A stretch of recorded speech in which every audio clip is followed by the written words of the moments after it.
Hello guys, আজকে আমি একটা লং জার্নিতে যেতে চলেছি। তো সেই কারণে ভালো আছো ভাই? অনেক দূর যাচ্ছি। তো যাই হোক, বাড়ি থেকে বেরিয়ে পড়েছি। এদিকে তাকাও একবার। আমরা দুজনে মিলে এই যে লাগেজ পত্র বেঁধে নিয়ে হঠাৎ করেই আমাদেরকে একটা খুব খারাপ খবরেই যেতে হচ্ছে। তো খারাপ খবরটা কি আমি এই মুহূর্তে আপনাদেরকে জানাচ্ছি না। তো যারা আমাদের কাছের বন্ধুরা আছে তারা হয়তো অনেকেই জানে। আর বাকিটা হচ্ছে যে তড়িঘড়ি করে আমাদেরকে তৎকালে টিকিট কেটে যেতে হচ্ছে। তো আমরা এখন এই মুহূর্তে বোলপুর স্টেশনের দিকে যাচ্ছি। শান্তিনিকেতন এক্সপ্রেস ধরবো, তারপর হাওড়াতে নেমে আবার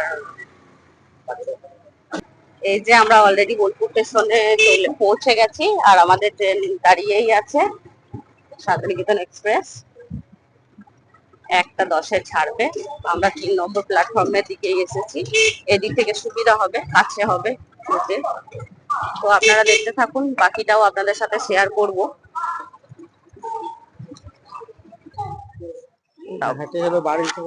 হ্যাঁ, এসো। আমরা এখন স্টেশনের দিকে এগোচ্ছি। এখন এই সিঁড়ি দিকে উপরে উঠে যাব। আমি একটা ব্যাগ নিয়ে নিয়েছি, আমার বরকে ট্রলিটা দিয়েছি, ওই যে আসছে। তো বন্ধুরা, আমি চলে এসেছি এই যে D1-এ, সিট নাম্বার 81, 82। তো বন্ধুরা, আমি আমার এবার D1-এ চেপে যাচ্ছি। আর ততক্ষণের জন্য শুভ দুপুর সবাইকে, দেখা হচ্ছে হাওড়া স্টেশনে পৌঁছে।